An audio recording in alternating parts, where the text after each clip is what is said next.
Hey, what's up, Trite Nation? Blake Alberts here with B&B Lawn Care. Here with my buddy, my best friend forever. What up, no? Brian's on Lawn Maintenance. How we doing, everyone? Welcome to the Casa.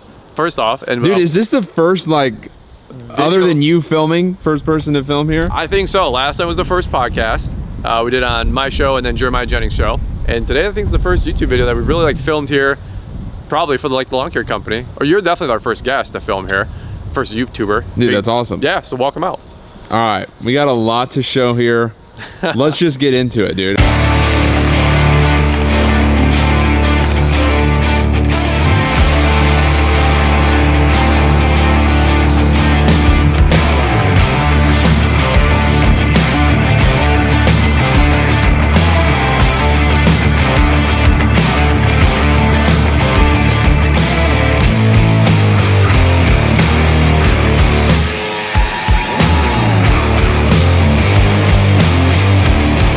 Well, first off, this is like a huge dream come true, right? Like, we literally got our certificate of occupancy yesterday in our home. So Liz and I have been building our custom home for the last 12, 18 months.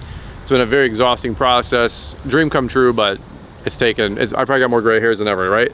So that being said, so we got the home here and we got the barn. So super pumped up about that. We've had the barn since last fall, but it's really basically kind of done. You've kind of changed your pace, put it on steroids basically over the last year or so, would you say? I would like to believe we're trying to make moves. You know, there's a lot of great guys out there growing, doing big things. I follow a lot of you guys, on social. We're just trying to keep up, but I think there's a different tone to what we're trying to do for sure, and really where we're trying to go, especially over the next couple of years. I've got the itch to grow and to get bigger. Some people say stay small, keep it all. You talk to the big guys, they go, not always as glamorous as you might think or led to believe. Yep. But really, it really comes down to I want to give my guys some more opportunity. Yep. Liz and I do, practically speaking, want to make more money in life. I'm sure you guys can relate, especially the last couple years. Life is just ridiculously expensive and all that mess. But I love my guys. They're sold out to me. I'm sold out to them. I want to give them opportunity to grow, if that makes sense. Yep. So to make more money necessarily isn't the biggest driving factor, because you can do anything to make more money in life. I could get a second job right now and technically make more money, right? But I want to give these guys opportunity to grow, and we want to grow a bigger company and make a bigger impact in our community. And I want to show folks that you can do it too. Yep. I really am trying to enjoy documenting kind of the middle. I call it kind of no man's land, that 300 grand business, $1 million, $2 million. Not a lot of content creator. Totally agree. Yeah, so it's either you're a small guy and you're a YouTuber, or you're a $10 million company and you don't have time for that. Right. Or you pay somebody to do it, right? So we've been making some investments, making some purchases. Admittedly, we weren't trying to super grow this year, to answer your question, even a little bit more. We're building our custom home, and although it's one more thing, it's sucked the life out of me being a 20+ hour week commitment. I knew this wasn't our year to go from 400 to $1 million. That's 2025, right? So my realistic goal is 750. I'm going to put it out there. My stretch goal is going to be about $1 million next year. You guys keep me accountable to that. I'd love to grow with you guys. So, well, I think it'll be cool to see where you're at today, because you're really laying the foundation, dude, to grow next year. Sure. So let's see what you got going. What equipment have you invested in this year? Let's see what the setup's like. Well, maybe give a little recap. Last 12 months, right? So we've started a second truck for plowing snow, really a third truck, because my personal work truck is truck number 2, that dark maroon one that you guys know. This truck we picked up, I believe, last fall, and so we added a Boss 9.2 snow plow to the front. Actually, we just dropped it off to get some service. Just some. That's that stainless steel one? That's the stainless steel one. Okay. So all of our trucks moving forward. So actually, we're refreshing the actual brand of Brian's Lawn Maintenance. So we actually may drop a logo change here this fall, which will probably be a little controversial, because we like our logo. It's been fine. It's been great. We've been doing this for 17 years, but as our company has changed, we want to get into more commercial work, more industrial work, larger site management. And I found a lot of inspiration from the Corey Ballards, the Perfect Cuts, and a lot of other great folks out there, the Troy Clogs. So instead of having the cool flashy Thunder, that we picked up 6, 7, 8, 9 years ago, we're dropping it down a gear, building a, you know, more of a traditional landscape lawn care crew. So you got an XL truck with the STX package, but all of our trucks will look like this moving forward. Dude, I can't believe Funda was that long ago. I know, right? We just keep getting older, bro. It sucks. It's been 7-8 years, can you believe it? Reese's. There you go. So this is, we just got the Salter on, so I'll show you that if you want. Yeah, nice. Dude, this is sweet. Yeah, and again, a truck like this is about 60 grand, and I know there's the endless conversation of new versus used, nice truck, old truck, all that mess. Dude, we've been literally talking about it today. Yeah, to each their own. You got to figure out your approach, your philosophy. Yeah. Some guys are a 10X guy, other guys are Dave Ramsey guy. So you just got to figure out. I do admit though, the one problem is, is this is what they all end up looking like, dude. What. Just grass everywhere. No matter what. It doesn't matter. People are like, oh, you guys all look so clean. Well, why is my truck so dirty, right? I actually partnered up with Boss to kind of showcase the new VBX Plus, which is really, really cool. This is a Salter. So this is our first one. They did send this to us. Very, very blessed and thankful for that. I have my other one on order. That's one that we're paying out of pocket for. So we got a... Can we turn on? How do we turn the lights on? Truck probably has to be engaged, but I'll be honest with you, this just got installed on literally Thursday, and then LEL was Friday, Saturday. So we literally haven't even been debriefed yet on how to use it all. It's just get it in and let's get going, you know. But we have our other one on order too. We have a VBX Plus 2 cubic yard, so the 8-foot one. So actually, this one came in first. So we actually need to put this in my personal work truck, and then the 8,000, the larger one, goes in the 8-foot. This plow is phenomenal. This fits. This was actually my second plow, so I just encourage folks. First plow should be a V plow, my opinion. Second plow, probably another V plow, but you can go wild if you want to get something like this. But we were doing more commercial work. This is like for commercial parking lots? Big 1, 2, 3 acre lots. I can knock an acre out in 15 minutes with this thing. This goes on the front though, right? Do they have back ones too? So they're known for their back blades. Okay, right? The Snow Powers are known for their back blades. But they came out with this thing about 2 years ago, and I absolutely called up Rick and said, just give me one, I want one. And at the time, G&M Outdoors, Greta, you know, over in Minnesota, he had a 12-footer. And I called him and I said, dude, tell me about it. You like it or not like it? Shoot me straight. He's like, dude, I love it. I called So Rick. like a normal V-POW is like 8? Usually like an 8.6 to a 9.2. And this is 16? 14. Dang, 14 feet. That's crazy. I was running $600 per hour production rates with this truck, with my truck and this plow, doing a 1 acre lot and a 2 acre lot in about 45 minutes. This is our new enclosed trailer. This was about 22 grand. Short track, 8.5 by 20. You can get a landscape trailer for 5 grand, 10 grand, no doubt about it. This is a Cadillac of trailers. You've got reinforced walls, 69 centers, cross bracing, all kinds of stuff, 10K axles. This is a robust landscape trailer. This is like, if you're having employees use it, this is what you need, you know. It's 8.5 by 20? 8.5 by 20. So this is the exact size we bought this year. Okay. And at first I'm like, dude, man, you hit it's a tree magnet, you know? You can see all the beautiful little character, but added to it. The difference between a 16 and a 20 is insane. Why do you like the 20? Just the amount of room that you have. Yep. I mean, the difference between a 36 252s and a 36 and 352s. I mean, it's that dramatic. Well, so again, we're in residential sites, right, at the beginning. So that 8.5 by 16 that I have, the traditional trailer that you guys all saw, I think it's behind this one. It made sense at the time, and it's still a phenomenal trailer. Yeah. But I had the 7K axles, 8.5 by 16. Episode 152, Fully Unfiltered Podcast. It's an hour-long episode just about buying trailers. And I give about heights, width, depths, axles, lights, options, upgrades, all this mess. Phenomenal investment of an hour of your time to learn about what you should be buying for your trailer, not only now, but what you can grow into. And so at the time, that was a phenomenal trailer because we needed a smaller trailer, 1 or 2 mowers to get into residential subdivisions, right? Yeah. But now we're on these larger commercial sites and HOAs, we're on boulevards, cul-de-sacs, doesn't make any difference. I can take 2, 3 mowers, 2, 3, 4 guys. We needed more mowers, more equipment, more space, and we were less confined, right? So now I can take a big freaking trailer and not be concerned about parking in between driveways like we would in a subdivision. You know what I'm most amazed about? Did you just know the episode number? Yeah. It's a, Dude, you have I'm a psychopath. I don't know. Yeah, that's wild. Some people say it's the Chisholm, you know what I mean? Dude, can't believe that you know the episode. All right, so what do you want to film in here? What do we got, dude? Tell me the flow. Why do you have what's in here? Well, Liz always calls it my rolling man purse. You know, all the females out there, like, they have their bags. And so I'm always like, you want a luxury bag? It's $1,000. Or Michael Kors, it's $300. And she's like, hey, she was, you know, some choice adverbs, right? And some adjectives. She's like, hey, jerk. She goes, you're making fun of my purse, but you have your man bag here. It's called an enclosed trailer. So I give her crap, she gives me crap. But you guys know how it goes. You want to have everything with you. You want this to be a self-contained operation. You don't want to have to be running back to the shop or running back to the storage lockers, running back to Home Depot, you know. So we've got oils, extra gloves and masks, gloves, safety glasses, trimmer lines, trimmer spools, usually mower blades. Again, we're in this huge transition, so admittedly, you're catching me with bro, my it's pants the end down. of the season. We've been running like crazy. It's a mess. Everybody is. We've been cleaning up like crazy. We haven't had any rain the last 2 months. I know it's been terrible for so many guys in the Midwest, but we've like actually been trying to produce as much work as possible, so we haven't had any days to really clean up. And so like just a couple days ago, and even today.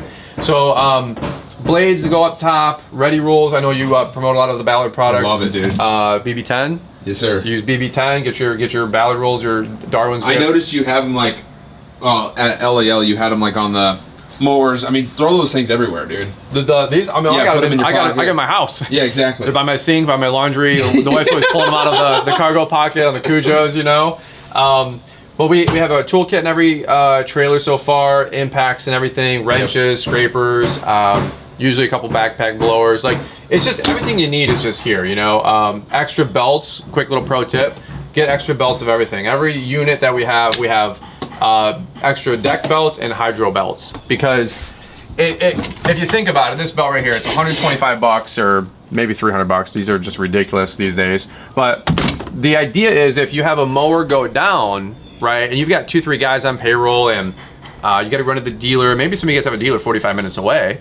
Yep. And you're driving there and back, and you just do some mental math, and you're like, it costs you $300 to have a mower broke down. Plus, you're not producing. Yep. So it's really $500 to, you know, it's just like the Tractus tires, right? With X Marker, the Wheels maybe for some of the other brands. People are like, oh, they're $1,250 for a flat tire, and I'm like, or for airless tires, and I go, yeah, but a down hour is like $300, $100 to $300 an hour in labor, and not producing if you don't have those airless tires. And you're gonna have that happen, you know, 8 to 10 times a year for sure. And then those life of those tires is a good 5 to 7 years. Yep. We have the same Tractus tires that we've got in our very first order for our X-Mark Laser Z.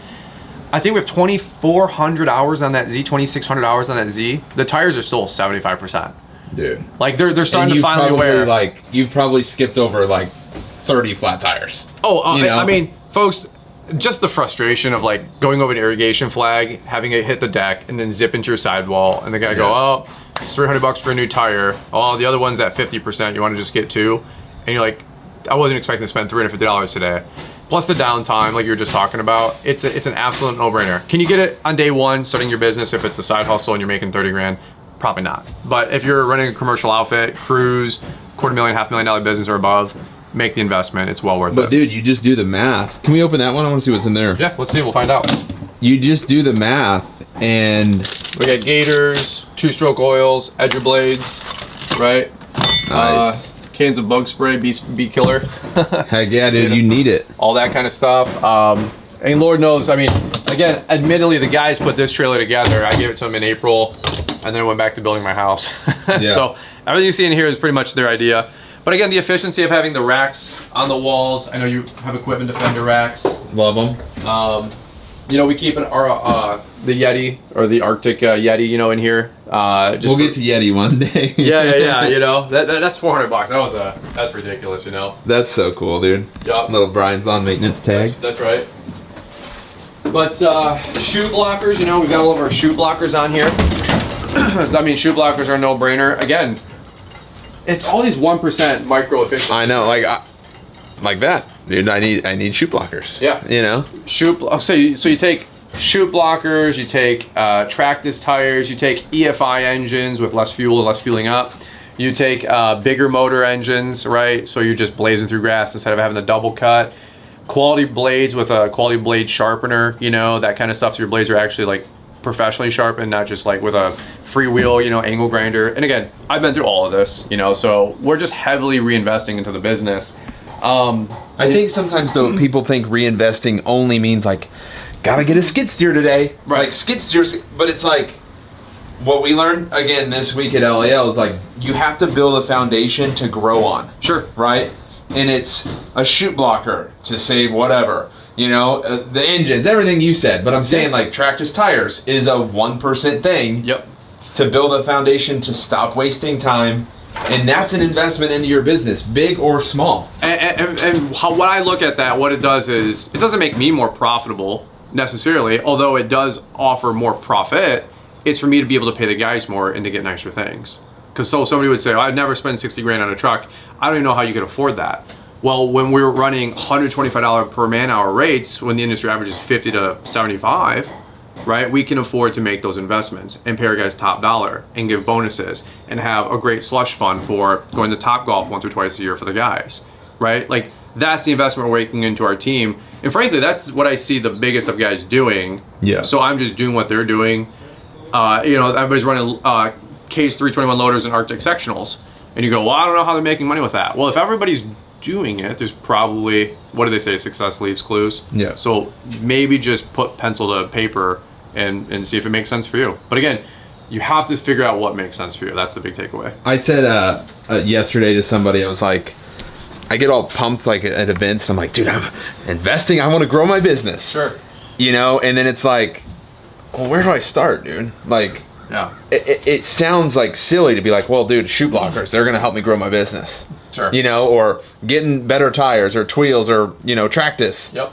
But it's like, it does, dude. Everything little by little adds up. You know, like, dude, I've watched you over the years. You know, you're like, Thunda's like 8 years old. I'm like, what? Yeah, it's crazy. And it's like you build one. Dude, today we're doing trimmer racks, baby. Yep. You know, tomorrow we're hanging the gas cans. And it's like the velocity of growth too. Like, you know, we've been doing so much stuff with social and life and having kids and moving and all this stuff. I mean, you know, some of these younger kids I do these teenager tours with, and they're 18, 19, and they live at home. Their overhead is pennies. They can take all that money, pour it right back into their business. So the velocity of how they can scale to $1 million company by 20 years old is practical. Right. You know, but for me, I'm like, hey, if I don't make $5 grand a month for my personal finances, for my mortgage, my wife, my kids, then I have to suck out of the business, quote unquote. Yeah. Like if I had an extra 50, 60 grand a year compounded over 5, 10 years to go back into the business, of course, we'd have 6, 7, 8, 9 crews too. So, you know, in one regard, I'm super happy with our growth. The other half of it is, man, I wish we were further along, right? So we're in a healthy spot. I'm very happy with where we're at for a business. And again, we're just getting started. But now we're slowly starting this like growth momentum and getting some cash flow and finding some good talent and finding some good building blocks for the business. So I do believe we're primed for some good growth. I love it. Hey, touch on these real quick. I've never seen these. These are the XL 24s or 20, I think they're 24s they call them. That's ridiculous. It's I think like a 13-inch wide tire or something like 24 inches tall. Put your foot up next to that thing. Yeah. That's awesome, dude. It's ridiculous. And these just hold hills like crazy? They do, yeah. So it's just more stability for a 72, you know? They're ridiculous. I will tell you, honestly. Is this your new mower? This is the 72. So Exmark sent the 72. We picked up his Vertex 60 with the bagger and the Tractus. That was 2021. So people are like, oh, you get everything for free. Trust me, not the case.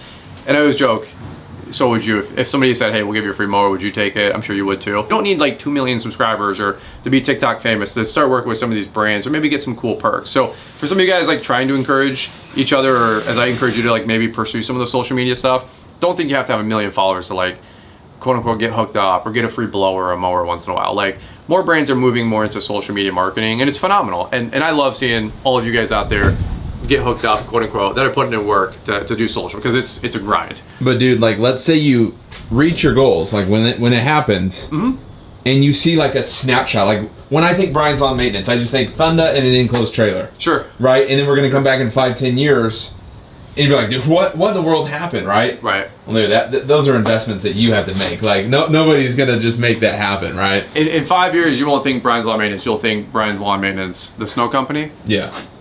That's where we're going. So it's gonna be good. Dude, it's wild. Yeah. This is all good. This is fun. We're just getting started, brother. I'm pumped for you, bro. Yeah. It's so sweet. I'm watching all you guys out there. You guys are motivating the snot out of me, so we're going to the moon. I like that these trailers don't have flaps, bro. What's the flap? Oh, the flip out flap? Dude, you don't know what a flap... Dude, the flap's the worst. These are the integrated ramps. Yeah, dude. Yeah. No, actually... Just the dumbest design. Even the transition flap sometimes, you can see like we gauge the, gouge the deck spindle bolt, the blade bolt. Yep. You know, and it clips it and then this rips off. So admittedly, I think I've went through a couple over the years. This one's a little less of a sin, you know, because it folds down as you pull it down. But if this was a transition flap over here, I would never use it. I'd rip that off. Yeah, it's impractical. All right, let's check out. This one's like what? Like probably 8 years old too? So